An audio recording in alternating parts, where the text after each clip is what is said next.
vamos a decir o que venimos dicindo nos últimos 3 con este cuarto reconocimiento social de crédito se corresponden con importes que se debían haber pagado no exercicio 2017. En todo caso, no exercicio 2018 non contan con orzamento presupuestario. Con esta cantidad xa se supera o importe de 200.000 euros. Isto xa desvirtúa completamente o orzamento deste ano, é dicir, o orzamento deste ano xa carece de compromiso orzamentario para poder afrontar todas estas facturas. Isto o único que consigue é que ano tras ano se vayan trasladando os importes que non se poden pagar. Con isto non sirve xa calquer tipo de presuposto que se poda afrontar.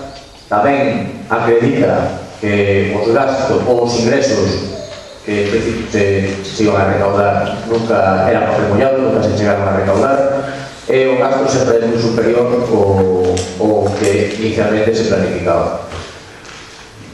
A intervencións non deixa claro no seu informe, é dicir, unha vez máis, que se remate a realización de calquer tipo de carencias de crédito orzamentario, é que, de unha vez por todas, se levaría a unha planificación, control, seguimento e fiscalización do gasto municipal.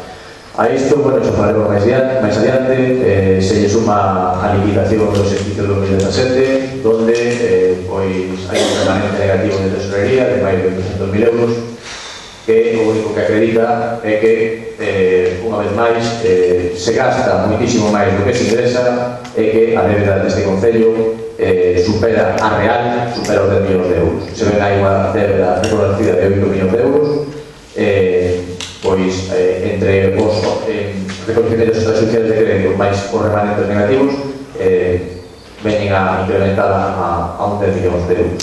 Entendemos que a señora Lidia Arévalo quixera quedar en Argentina, sobre todo para que non lle deran a receta, porque a súa xestión económica é lamentable.